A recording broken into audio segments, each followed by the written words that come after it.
शाम को ऑफिस से लौटा तो पत्नी ने खबर दी, आलिया के मकान का सौदा हो गया है।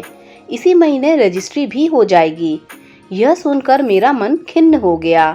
चाय का कप लिए मैं छत पर आ गया। मेरी छत से लगा हुआ आलिया का मकान सुनसान पड़ा था।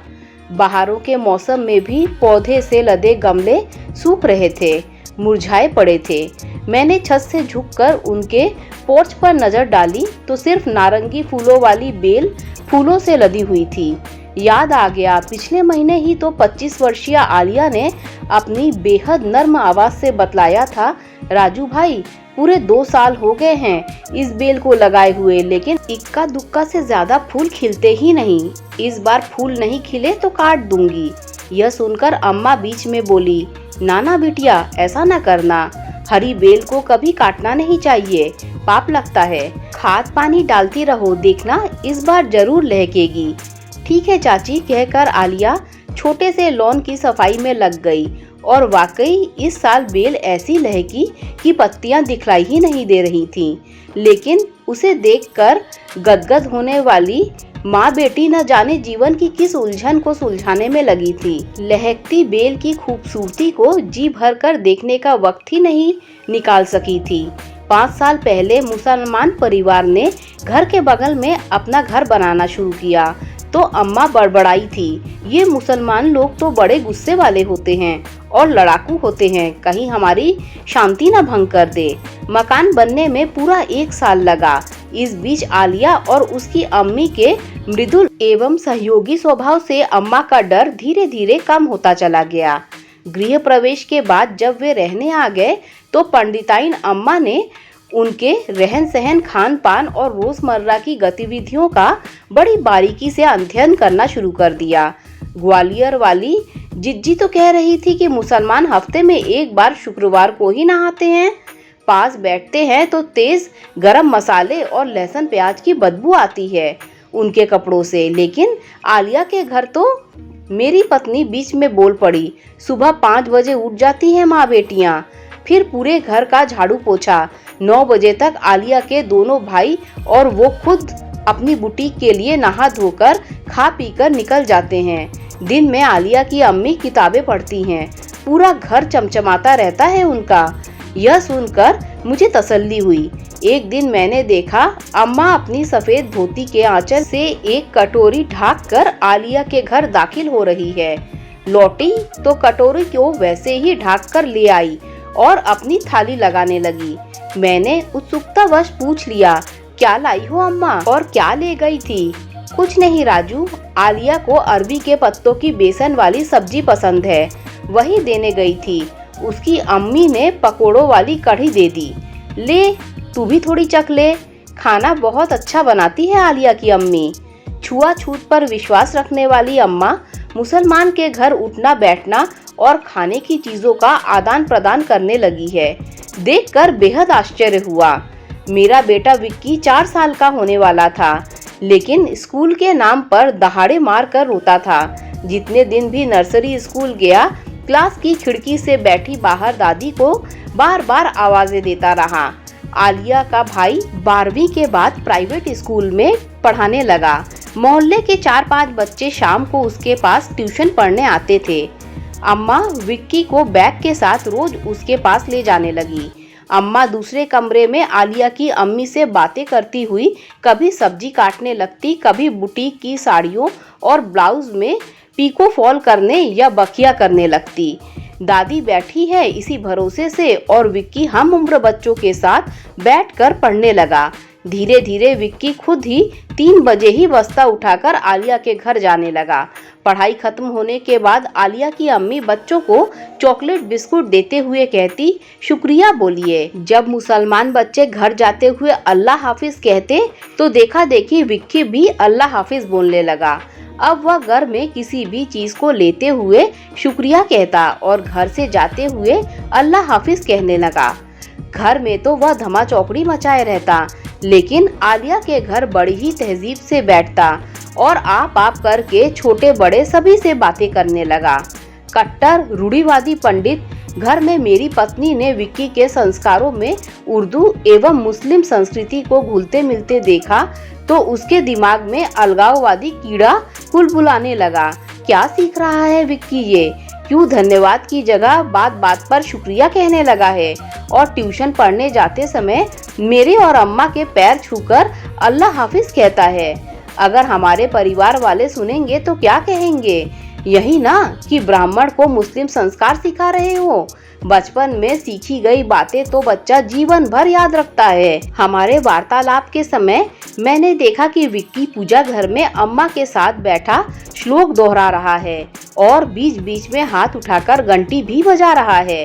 इत्मीनान की सांस लेकर मैं बोल उठा, रजनी, अब समय बदल गया है। अब हमें बच्चों को अपने संस्कारों के अलावा दूसरे धर्मों के, खास तौर पर इस्लाम धर्म के अच्छे संस्कारों से भी परिचित कराना चाहिए, ताकि बड़े होने के बाद मुसलमानों के साथ मेल जोल बढ़ाने, साथ रहने, काम करने में जरा भी हिचक पैदा ना हो। लोगों ने हिंदू मुस्लिम के बीच लकीरें खींचकर देश के 2 टुकड़े कर दिए और अब कितने टुकड़े होते देखते रहेंगे हम। रजनी, हमारे विक्की को अप्रत्यक्ष रूप से बचपन में ही मुस्लिम तहजीब वालों के साथ रहने का मौका मिल रहा है। इससे वह अपनी संकीर्ण सोच के दायरे से बाहर निकलकर दूसरे कल्चर के साथ घुल मिल कर अपने व्यक्तित्व का विकास ही करेगा। उसे सोच का विस्तृत आकाश मिलेगा। वह अपनी कुंठाओं और धार्मिक दायरों से बाहर आकर हिंदू मुसलमानों के बारे में अलग अलग नहीं सोचेगा, बल्कि वह सिर्फ इंसानों के बारे में सोचेगा। धर्मनिरपेक्षता का पाठ हम नहीं पढ़ाएंगे बच्चों को तो देश सिर्फ जातिवाद और धर्म को लेकर होने वाले दंगे फसादों का ही मैदान बना रहेगा। बच्चों को बचपन से ही सिखलाया जाना चाहिए कि हिंदू धर्म और इस्लाम को मानने वाले मूलभूत रूप से कोई भेदभाव नहीं है।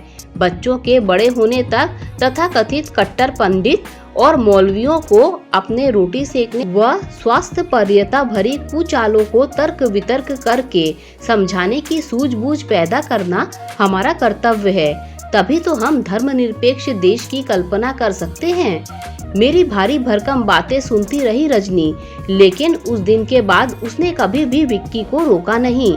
आलिया का परिवार मेरे परिवार के साथ बहुत घुल मिल गया।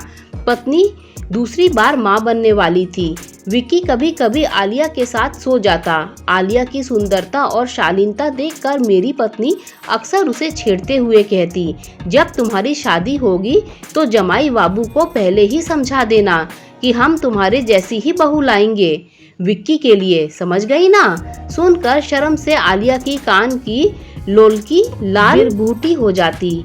सोच लो, हम हिंदू हैं, बाद में मुकर तो नहीं जाओगी? आलिया तपाक से बोली, हिंदू मुसलमान तो हमने बनाए हैं भाभी, पहले तो हम इंसान हैं। वादा रहा, जिंदगी रही तो निभाऊंगी जरूर। यह सुनकर कट्टरवादिता मुंह छुपाने लगती और धर्मनिरपेक्षता मस्ती भरी अंगड़ाइयां लेने लगती। अम्मा ईद के समय आलिया के लिए जोड़ा मेहंदी और सेवइयों के साथ चूड़ियां जरूर भिजवाती। दिवाली और होली पर आलिया की अम्मी अपने हाथ से दही बड़े, खोए के गुलाब जामुन और स्वादिष्ट गुजिया बनाकर भिजवाती। अम्मा और आलिया की अम्मी दोनों शाम को पोर्च में कुर्सी डाले दुनिया जहान की बातें करते हुए ठहाके लगाती। दोनों पड़ोसी परिवार एक दूसरे के पूरक बन गए थे, लेकिन अचानक आलिया के मकान बेचने के फैसले ने हम सबको विचलित कर दिया। आलिया ने बुटीक के पेपर गिरवी रखकर लोन लेकर बड़ी मेहनत से मकान बनवाया था। मकान बेचने का उसका अप्रत्याशित फैसला मुझे हजारों सवालों के रेगिस्तान में ले गया, जहां दूर दूर तक जवाबों की कोई झील नहीं थी। धीर गंभीर आलिया अपनी समस्याओं को अपनी अम्मी के साथ भी नहीं बांटती थी। कहीं सुनकर अम्मी ने सदमा ले लिया तो क्या होगा? 8 साल से अब्बू के इंतकाल के बाद अम्मी ही तो उसका एकमात्र सहारा थी। भाई की अचानक मौत के बाद आलिया के अब्बू ने उसके दोनों बच्चों को अपने पास रखकर परवरिश की। उनके मरने के बाद आलिया ने उनके कॉल को पूरा करने के लिए कमसिन भाइयों को अपने साथ ही रखा। एक बुटीक की कमाई और खाने वाले 5 पेट, रबर की तरह कहां तक खिंचती उसकी आमदनी। मकान के लोन की किश्त भी हर महीने बदस्तूर जमा करनी पड़ती थी। आलिया से पूछने की हिम्मत नहीं हुई, लेकिन इतना तो समझ में आ गया था कि जरूर कोई बड़ी और गहरी वजह है जिसने आलिया को इतनी मेहनत और प्यार से बनाए हुए मकान का सौदा करने के लिए मजबूर किया है। आलिया का मकान बिक गया। अम्मा तो काट की हो गई और विक्की का रो रो कर बुरा हाल था। अग्निहोत्री के परिवार का सामान ट्रक से उतरने लगा। 3 बेटियां, 2 बेटे, भरा पूरा घर। अग्निहोत्री जी नगर निगम में इंजीनियर थे। बमुश्किल एक ही रात कटी थी कि दूसरे दिन मजदूरों ने मेन गेट उखाड़ने की प्रक्रिया में इतनी जोर से सब्बल की चोटें मारी कि मेरे दिमाग की नसें तड़कने लगी। मेन गेट को चेंज किया गया। कमरों के फर्श की मोज़ैक उखाड़कर संगमरमर बिछाया गया। लकड़ी की अलमारियां और कबर्ड बनने लगे। पूरे दिन ठक ठक की आवाजें आती रही। झांसी जैसे कस्बे में लोग कहीं ना कहीं आपस में टकरा जाते हैं। उस दिन ऑफिस में सहकर्मी ने बर्थडे की पार्टी दी तो मैंने अग्निहोत्री के मंझले बेटे को उसी होटल में दोस्तों के साथ बियर पीते, मटन खाते देखा। इत्तेफाकन एक दिन देर रात को ऑफिस से लौटने लगा तो अग्निहोत्री को इंग्लिश शराब की दुकान से अखबार में बोतल लपेटे गाड़ी में रखते हुए देखा। कट्टर ब्राह्मण परिवार अपने संस्कारों एवं क्रियाकलापों से वास्तव में कितना ब्राह्मण रह गया है, यह सोचकर मन अफसोस से भर गया। उस दिन शाम को सामान लेने मैं और पत्नी विक्की के साथ खरीदारी कर रहा था कि विक्की जोर जोर से चिल्लाने लगा, आलिया दीदी, आलिया दीदी, और स्कूटर से उतरकर भीड़ भरी सड़क की दूसरी तरफ खड़ी आलिया और अम्मी की तरफ तेजी से भागने लगा। आलिया उसे गोद में उठाकर प्यार करने लगी और धीरे धीरे सड़क पार कर हमारे पास आकर खड़ी हो गई। आलिया की अम्मी दुबली हो गई थी और आलिया का गुलाब सा चेहरा वक्त के थपेड़ों में कुम्हला गया था। अम्मा बहुत याद करती हैं आंटी आप लोगों को, पत्नी बोली। आलिया की आंखें पनीली हो गई और वह मेरी पत्नी के कंधे पर सिर रखकर फपक पड़ी। क्यों बेच दिया आलिया तुमने मकान? ऐसी क्या मजबूरी थी? मैं अपने अंदर की तलखी को दबा नहीं सका। भर्राए गले से हिचकियों के साथ बोले गए आलिया के एक एक शब्द मुझे भीतर तक चीरने चले गए। मेरे चचा जात दोनों भाई 28-29 साल के होकर भी आर्थिक रूप से मेरी कोई मदद नहीं करते थे। सिलाई में कंपटीशन और कारीगरों की मनमानी की वजह से बुटीक की आमदनी से 5 लोगों का गुजारा नहीं हो पा रहा था। पिछले 6 महीनों से मैं बैंक लोन की किश्त भी जमा नहीं कर सकी थी। बेरोजगार भाई ने लव मैरिज कर एक और जिम्मेदारी मेरे कंधों में डाल दी थी।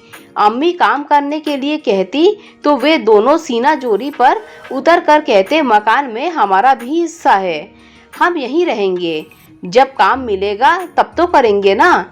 तो मैं क्या करती राजू भाई? लड़के ने शादी करने से पहले एक बार भी नहीं सोचा कि हमें आसरा देने वाली बड़ी बहन अभी तक कुंवारी है, पहले उसकी शादी कराना चाहिए। इसीलिए मकान बेचकर बैंक लोन चुकाया और एक प्लॉट लिया शहर से जरा बाहर। अब वहाँ 2-2 कमरों के 2 मकान बनाए जा रहे हैं, एक दोनों लड़कों के लिए और एक हम माँ बेटी के लिए। आलिया की अम्मी ने खुलासा किया, अपने की खुदगर्जी ही इंसान को तोड़ देती है। जिन भाइयों को पालते पालते आलिया ने अपनी पूरी कमाई, अपनी उम्र का खुशनुमा वक्त सेहरा बनाकर गंवा दिया, उन निकम्मे भाइयों ने एक बार भी उम्र गंवाती खुशियों से बेदखल हुई बहन के बारे में नहीं सोचा। बस यही दस्तूर रह गया है अब हमारे समाज का। आलिया बुआ घर चलिए ना, दादी आज पंजीरी बनाएंगी, आपको बहुत पसंद है ना।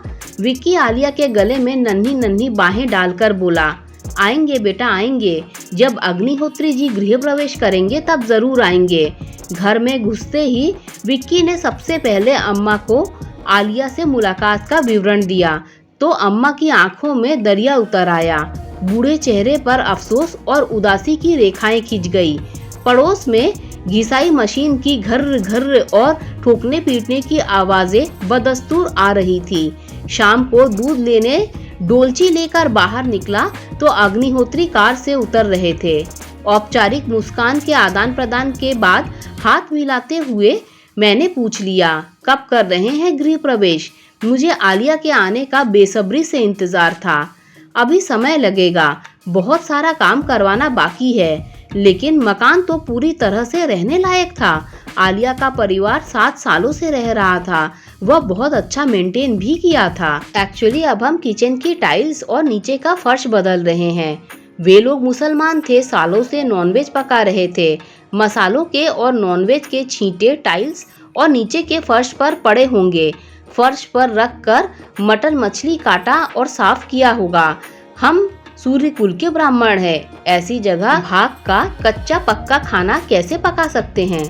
और कमरों की जिस फर्श पर उन्होंने नमाजें और फातिहा पढ़ी होगी, वहां भगवान की मूर्तियां कैसे स्थापित कर सकते हैं?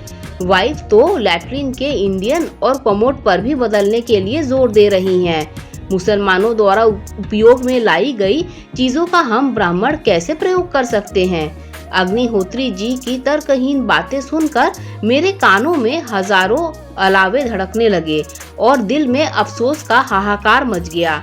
खुद को बहुत संयत करने के बावजूद अपने रोष को छिपा नहीं सका। अग्निहोत्री जी, जिनकी रसोई में मांसाहारी खानों के छींटे पड़ने के भ्रम में आप इतना ज्यादा रुपए और समय बर्बाद किया है, वे लोग मांसाहारी थे ही नहीं, मुसलमान होकर भी पूरी तरह से शाकाहारी भोजन का सेवन करते थे। प्रतिदिन नहा धोकर घर को मंदिर की तरह साफ रखते थे। रहा सवाल नमाज और फातिहा पढ़ने के लिए मुसलमान परिवार द्वारा इस्तेमाल किए हुए फर्श को उखाड़कर नया फर्श लगाने का, तो मुसलमान तो अपनी नमाजों में अपने शरीर के अलावा हिंदुओं की तरह रोली, चंदन, दिया बाती, फूल पत्ती, नारियल, धूप प्रसाद, पानी आदि किसी सामग्री का इस्तेमाल नहीं करते। फिर फर्श के अपवित्र या गंदा होने का प्रश्न ही कहाँ उठता है? अग्निहोत्री मेरी बातें सुनकर स्तब्ध रह गए और निरुत्तर से बोझिल कदम उठाते हुए मेन गेट पर टिके जड़ मूर्तिवत खड़े के खड़े रह गए। दोस्तों, अगर आपको ये कहानी अच्छी लगी हो तो लाइक, शेयर, सब्सक्राइब कीजिए। Thanks for watching this video.